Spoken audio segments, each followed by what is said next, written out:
সুপ্রভাত বন্ধুরা, আজ হলো 27 এপ্রিল সোমবার। আজকের সকালের বরাক উপত্যকার শ্রীভূমি, করিমগঞ্জ, শিলচর, হাইলাকান্দি সহ আসামের বিশেষ বিশেষ খবরগুলি হলো: অসমের মুখ্যমন্ত্রী হিমন্ত বিশ্ব শর্মার বিরুদ্ধে অশালীন মন্তব্য করায় গ্রেফতার 2 যুবক। বিস্তারিত থাকবে প্রতিবেদনে।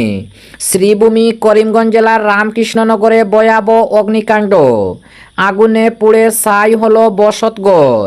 অসমে বিধানসভা নির্বাচনে ভোট গ্রহণে জেলার মধ্যে এগিয়ে দক্ষিণ শালমারা মানকাচার। দক্ষিণ শালমারা মানকাচারে ভোট পড়েছে 95.61%।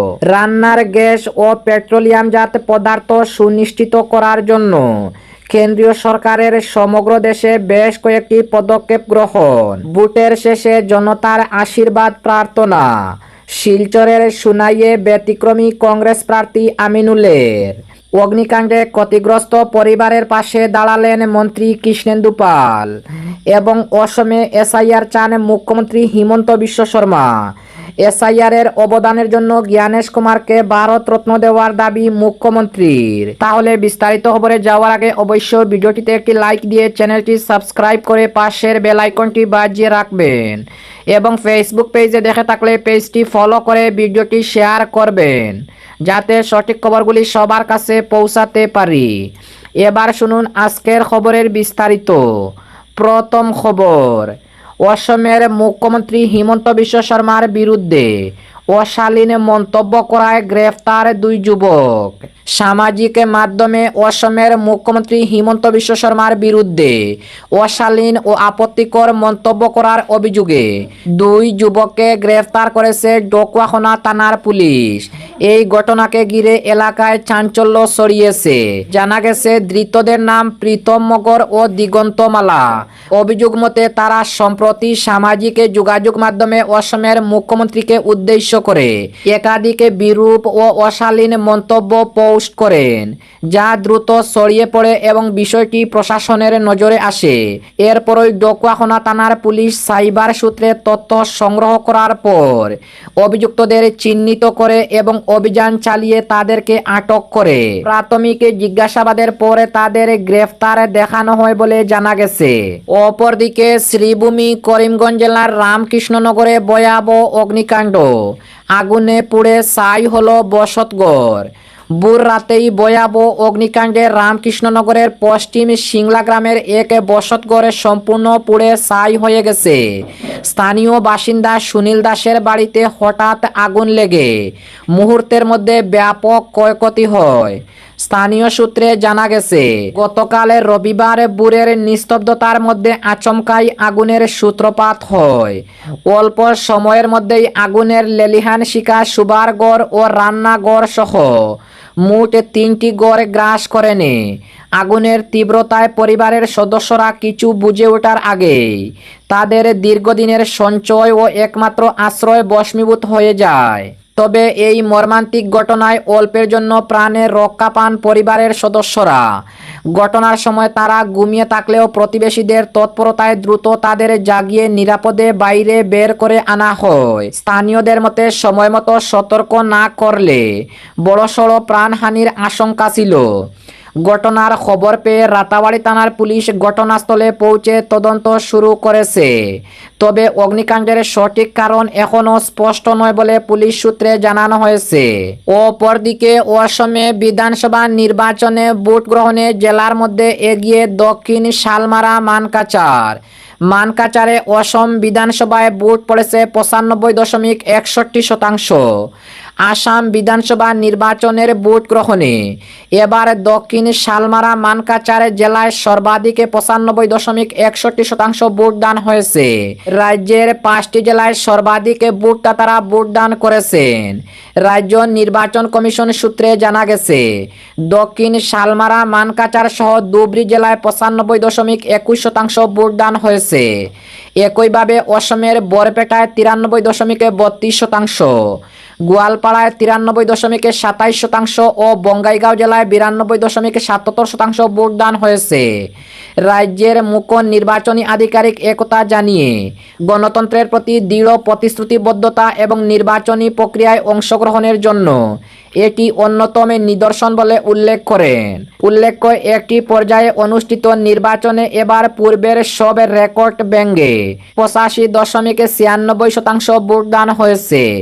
এর পূর্বে 2016 সালে বিধানসভা নির্বাচনে অসম রাজ্যে সর্বাধিক 84.67% এবং 2021 সালে 82.2% ভোটদান হয়েছিল। নির্বাচন কমিশনের তথ্য অনুযায়ী আসাম, কেরালা ও পুদুচেরিতে এবার সর্বাধিক মহিলা ভোটদাতা ভোটদান প্রয়োগ করেছেন। অপরদিকে রান্নার গ্যাস ও পেট্রোলিয়ামজাত পদার্থ সুনিশ্চিত করার জন্য কেন্দ্রীয় সরকারের সমগ্র দেশে বেশ কয়েকটি পদক্ষেপ গ্রহণ। কেন্দ্রীয় সরকার সমগ্র দেশে পেট্রোলিয়ামজাত পদার্থ ও রান্নার গ্যাসের নিরন্তর উপলব্ধতা সুনিশ্চিত করার জন্য বেশ কয়েকটি পদক্ষেপ গ্রহণ করেছে। পেট্রোলিয়াম ও প্রাকৃতিক গ্যাস মন্ত্রণালয়ের তথ্য অনুসারে ঘরোয়া কাজে ব্যবহৃত রান্নার গ্যাসের সরবরাহে অগ্রাধিকার দেওয়া হচ্ছে এবং কোনো বিতরণ কেন্দ্রে সরবরাহ ব্যাহত হওয়ার খবর পাওয়া যায়নি। সমগ্র দেশে অনলাইনের মাধ্যমে রান্নার গ্যাসের সিলিন্ডার বুকিং প্রায় 99% পর্যন্ত এবং ওটিপির মাধ্যমে প্রদান করা সিলিন্ডারের সংখ্যা 94.5% বৃদ্ধি পেয়েছে। গত মার্চ থেকে 5,37,000-এর অধিক পিএনজি সংযোগ প্রদান করা হয়েছে এবং অতিরিক্ত 2,61,000 সংযোগ প্রদানের জন্য পরিকাঠামোর সৃষ্টি করা হয়েছে। এর ফলে মোট পিএনজি সংযোগের সংখ্যা 7,97,000 পর্যন্ত বৃদ্ধি পেয়েছে। এছাড়া প্রায় 6 লক্ষ গ্রাহক নতুন পিএনজি সংযোগের জন্য নাম পঞ্জীয়ন করেছে। গতকাল পর্যন্ত 42,000-এর অধিক পিএনজি গ্রাহকের রান্নার গ্যাসের সংযোগ ফিরিয়ে দিয়েছেন। সবে সুদানাগার পর্যাপ্ত অপরিশোধিত তেল ভান্ডারের সঙ্গে উচ্চ উৎপাদন ক্ষমতায় কাজ করেছে। দেশে পেট্রোল ও ডিজেল পর্যাপ্ত মাত্রায় মজুত রয়েছে। সমগ্র দেশের বিভিন্ন স্থানের খুচরা দোকানগুলিও স্বাভাবিকভাবে কাজ করেছে। অপরদিকে ভোটের শেষে জনতার আশীর্বাদ প্রার্থনা। শিলচরে সুনাইয়ে ব্যতিক্রমী কংগ্রেস প্রার্থী আমিনুলের। নির্বাচন পর্ব শেষ হতেই ব্যতিক্রমী উদ্যোগ নিলেন সুনাই বিধানসভা কেন্দ্রের কংগ্রেস প্রার্থী আমিনুল হক লস্কর। ভোটের ফল ঘোষণার আগে জনসাধারণের দোয়া ও আশীর্বাদ প্রার্থনা করতে রবিবার তিনি বিভিন্ন এলাকায় পরিদর্শন করেন। এদিন উত্তর কৃষ্ণপুরে, দক্ষিণ কৃষ্ণপুরে, সোনাবাড়িঘাট, কাজীডহর, কাবুগঞ্জ, হাতিকাল, কচুদরম, দিদরখুশ ও স্বাধীনবাজারের নতুন রামনগর, কাপ্তানপুর সহ একাধিক এলাকায় ঘুরে তিনি সাধারণ মানুষের সঙ্গে সাক্ষাৎ করেন এবং তাদের সমর্থন ও আশীর্বাদ কামনা করেন তিনি। আগামী 4 মে ঘোষিত ফলাফলে জয়লাভের প্রত্যাশায় তিনি এই উদ্যোগ গ্রহণ করেছেন বলে জানান তিনি। এদিন তিনি সংবাদ মাধ্যমের মুখোমুখি হয়ে আমিনুল হক লস্করের নিজের জয় নিয়ে শতভাগ আশা ব্যক্ত করেন তিনি। তার দাবি, শিলচরের সুনাইয়ের সাধারণ মানুষের নীরবে কংগ্রেসের পক্ষে রায় দিয়েছেন। একই সঙ্গে তিনি বিরোধীদের কটাক্ষ করে বলেন, এবার মানুষ নেতা ও পার্টি নেতাদের বিরুদ্ধে ভোট দিয়েছে। বরাক উপত্যকায় কংগ্রেস 7 থেকে 9টি আসন পাবে বলে আশা প্রকাশ করেন তিনি। এর পাশাপাশি রাজ্যে কংগ্রেস সরকার গঠনের সম্ভাবনার কথা উল্লেখ করেন তিনি। এই কর্মসূচিতে বিপুল সংখ্যক দলীয় কর্মী ও সমর্থক আমিনুল হক লস্করের সঙ্গে অংশগ্রহণ করেন, যা তার প্রচারে নতুন মাত্রা যোগ করেছে। গতকালের এই কর্মসূচিতে বিপুল সংখ্যক দলীয় কর্মী ও সমর্থক আমিনুল হক লস্করের সঙ্গে অংশগ্রহণ করেন, যা তার প্রচারে নতুন মাত্রা যোগ করেছে বলে মনে করেছেন রাজনৈতিক মহল। অপরদিকে অগ্নিকাণ্ডে ক্ষতিগ্রস্ত পরিবারের পাশে দাঁড়ালেন মন্ত্রী কৃষ্ণেন্দু পাল। পাতারকান্দি বিধানসভা এলাকার কুর্তাছড়া গ্রামে ভয়াবহ অগ্নিকাণ্ডে এক পরিবারের সর্বস্ব পুড়ে ছাই হয়ে যাওয়ার ঘটনাকে ঘিরে চাঞ্চল্য ও শোকের পরিবেশ সৃষ্টি হয়েছে। গত শুক্রবার গ্রামের বাসিন্দা দিলীপ ভূমিজের বসতঘর হঠাৎ আগুনে গ্রাস হয়ে সম্পূর্ণ ভস্মীভূত হয়ে যায়। জানা গেছে, অগ্নিকাণ্ডের তীব্রতায় ঘরের আসবাবপত্র, গুরুত্বপূর্ণ নথিপত্র, জামাকাপড়, খাদ্য সামগ্রী সহ জীবনের দীর্ঘদিনের সঞ্চয় মুহূর্তের মধ্যে ধ্বংস হয়ে যায়। স্থানীয়রা আগুন নিয়ন্ত্রণে আনার চেষ্টা করলেও আগুনের শিকার তীব্রতায় অল্প সময়ের মধ্যেই গোটা ঘরটি আগুনে পুড়ে ছাই হয়ে যায়। তবে প্রতিবেশীর তৎপরতায় পরিবারের সদস্যদের নিরাপদে সরিয়ে নেওয়া সম্ভব হয়।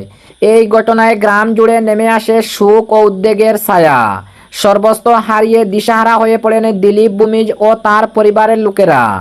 এমন পরিস্থিতিতে ক্ষতিগ্রস্ত পরিবারের পাশে দাঁড়িয়েছেন পাতারকান্দির দুবারের বিধায়ক তথা করিমগঞ্জ ও আসাম রাজ্যের মন্ত্রী কৃষ্ণেন্দু পাল।